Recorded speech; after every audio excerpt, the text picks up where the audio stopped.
Assalamualaikum warahmatullahi wabarakatuh. Selamat pagi Bu Siwi dan juga teman-teman.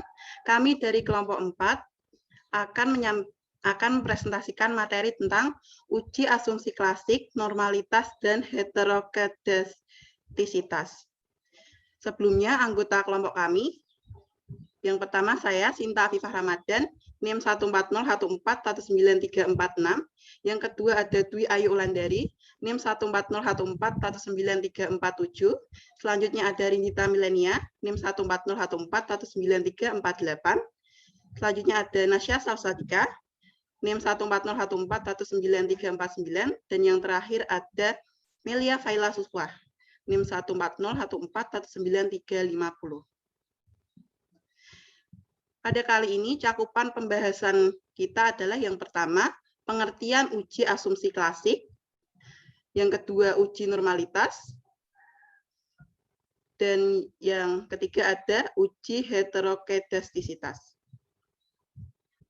Untuk yang pertama, pengertian dari uji asumsi klasik. Uji asumsi klasik adalah persyaratan statistik yang harus dipenuhi pada analisis regresi linear berganda yang berbasis ordinary least square atau OLS. Jadi, analisis regresi yang tidak berdasarkan OLS tidak memerlukan persyaratan asumsi klasik, misalnya regresi logistik atau regresi ordinal. Demikian juga tidak semua uji asumsi klasik harus dilakukan pada analisis regresi linear. Misalnya uji multikolinearitas tidak dilakukan pada analisis regresi linear sederhana, dan uji autokorelasi tidak perlu ditetapkan pada cross sektorial. Selanjutnya akan dilanjutkan oleh Dwi Ayu. Yang kedua yaitu uji normalitas.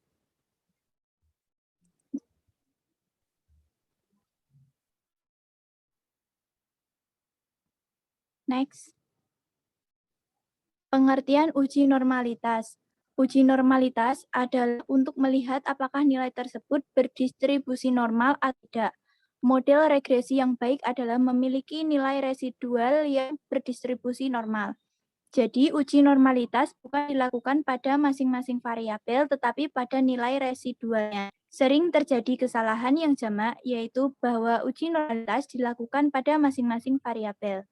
Hal ini tidak dilarang, tapi model regresi memerlukan normalitas pada nilai residualnya, bukan pada masing-masing variabel penelitian. Next. Rumus dan langkah uji normalitas. Yang pertama yaitu perumusan hipotesis. HO yaitu persebaran data normal dan HA persebaran data tidak normal. Yang kedua yaitu penentuan kondisi statistik. Apabila menggunakan uji C kuadrat, maka rumusnya adalah X kuadrat dihitung sama dengan sigma OI dikurangi EI kuadrat per EI. Next. Penentuan tarafnya mendapatkan C kuadrat tabel, X kuadrat tabel sama dengan X kuadrat 1 dikurangi taraf A dikali DK. Kemudian untuk langkah keempat, penentuan kriteria pengujian hipotesis, HO ditolak jika kuadrat hitung lebih besar sama dengan X kuadrat tabel. Sedangkan HO diterima jika X kuadrat hitung kurang dari X kuadrat tabel. Yang kelima yaitu berikan kesimpulan. Selanjutnya yaitu contoh soal uji asumsi klasik atau normalitas. Diketahui data penjualan produk PAD UMKM selama 30 hari yaitu sebagai berikut. Ditanya uji normalitas data tersebut secara manual. Penyelesaiannya yaitu langkah yang pertama penentuan hipotesis. HO sama dengan persebaran data normal dan HA sama dengan persebaran data tidak normal. Langkah yang kedua yaitu penentuan nilai uji statistik. Jangkauan rumusnya yaitu data terbesar dikurangi data terkecil sama dengan 96 dikurangi 32 sama dengan 64. Kemudian banyak kelas, rumusnya yaitu 1 plus 3,3 log N sama dengan 1 plus 3,3 log 33 sama dengan 1 plus 5,01 sama dengan 6,01 dibulatkan menjadi 6.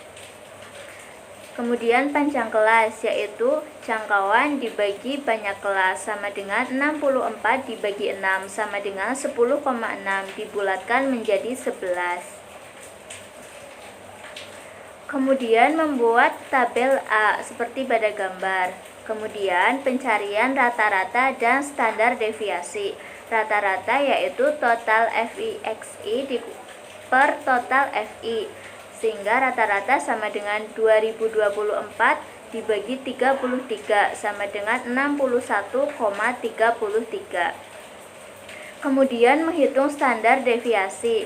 Standar deviasi yaitu akar pangkat dari total FIXI kuadrat per N dikurangi dalam kurung total FIXI per N kuadrat sama dengan akar dari 132.836 per 33 dikurangi dalam kurung 2024 per 33 kuadrat.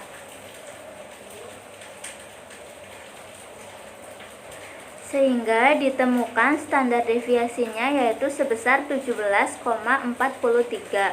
Selanjutnya membuat tabel B seperti pada gambar. Untuk mendapatkan nilai Z dari tabel di atas, gunakan rumus Z sama dengan batas rata-rata per batas deviasi. Kemudian lakukan pencarian nilai Z dari mulai baris pertama batas kelas atau 29,5 dikurangi 40,5 hingga terakhir atau 84,5 dikurangi 95,9. Selanjutnya langkah yang ketiga yaitu penentuan taraf nyata yang disimbolkan dengan huruf A kecil dengan rumusan X pangkat 2 tabel sama dengan X pangkat 2 dalam kurung 1 min A dalam kurung DK atau derajat kebebasan. Derajat kebebasan dirumuskan dengan banyaknya kelas dikurangi 3.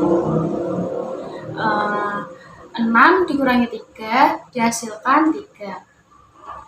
Taraf keberartian atau nyata yang disimbolkan huruf A kecil sama dengan 0,01 atau 0,05 jika kita ambil A sama dengan 0,01 karena data yang diperoleh memiliki keakuratan yang tetap.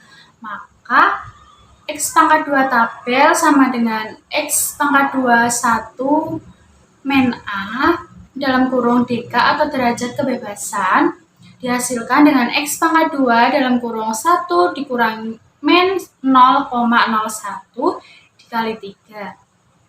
Dihasilkan X pangkat 2 dalam kurung 0,09 dikali 3. Kemudian lihat pada tabel di bawah ini dan akan ditemukan 11,3. Tabelnya dapat dilihat ya teman-teman. Dengan melihat rumus yang ada, HO ditolak jika X pangkat 2 hitung lebih besar dari sama dengan X pangkat 2 tabel. HO diterima jika X pangkat 2 hitung kurang dari X pangkat 2 tabel. Maka X pangkat 2 hitung sama dengan 2,6831 dan X pangkat 2 tabel sama dengan 11,3. Sehingga diambil kesimpulan bahwa H2 diterima yaitu persebaran data adalah normal. Selanjutnya ada uji heteroskedastisitas.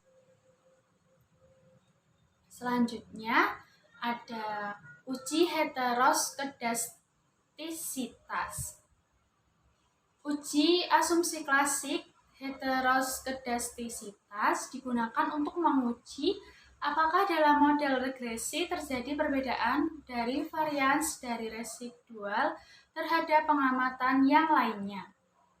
Rumus regresi diperoleh dengan asumsi bahwa variabel pengganggu atau error yang dilambangkan dengan E diasumsikan memiliki varian yang konstan atau rentangan E kurang lebih sama dengan. Jika ternyata varians E tidak konstan, misal membesar atau mengecil pada nilai X yang lebih tinggi, maka kondisi tersebut dikatakan tidak homoskedastik atau mengalami heteroskedastik. Selanjutnya ada jenis analisis heteroskedastisitas dengan SPSS, yaitu ada 4. Uji Prague, uji Gletser, melihat pola titik-titik dengan Scatterplots regresi, dan uji koefiensi korelasi Spearmans. Nah, 1. Uji Prague. Metode uji Prague yaitu dengan meregresikan nilai logaritma natural dari residual kuadrat dengan variabel independen X1 dan X2. Yang kedua ada uji Gletser. Uji Gletser dilakukan dengan cara meregresikan antara variabel independen dengan nilai absolut residualnya ABS strip res. Jika nilai signifikasi antara variabel independen dengan absolut residual lebih dari 0,05, maka tidak akan terjadi masalah heteroskedastisitas. Yang ketiga ada melihat pola titik-titik pada Scatterplots regresi. Metode ini yaitu dengan cara melihat grafik antara standard practice value atau biasa disebut ZP-rate dengan student Z residual atau biasa disebut resid. Yang keempat ada uji koefiensi korelasi Spearmans. Metode uji heteroskedastisitas dengan korelasi ini yaitu mengkorelasikan variabel independen dengan nilai unstandardized residual. Pengujian menggunakan tingkat signifikasi 0,05 dengan uji dua sisi. Next.